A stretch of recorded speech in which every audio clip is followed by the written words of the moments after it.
Live It Like Lisa here. Welcome back to my Clean With Me series. I am pretty much spending the month of January getting my house back in order. So I'm giving each room a deep clean and redecorating it just back with my normal decor. So today we will be tackling my office nook area, and behind me here you can see our, oh, a bit bright, but yeah, all our main living area. I've pulled out a heap of my regular decor from my decor cupboard. All the Christmas decor has gone, so we're pretty much starting with a bare slate over there as well as here. I want to give everything a really good clean and yeah, just decorate it back to my regular decor. So I'm doing a little mini series on my channel at the moment where I'm tackling each room on a separate video, just to keep the video short. Otherwise, I mean, it takes me more than a day to do this whole house. So yeah, I'm just tackling one room at a time and doing one video per room. So let's just get started.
video.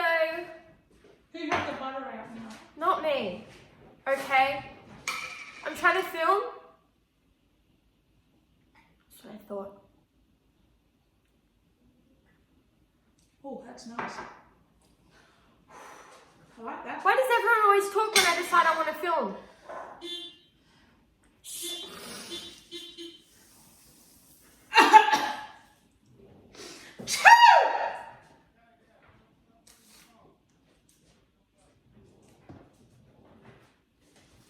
You done? Ah! Now you see what I have to do. Ah! Look, it's bamboo. Oh, yeah. Bandit! See, look, he's right there. I'm patting him.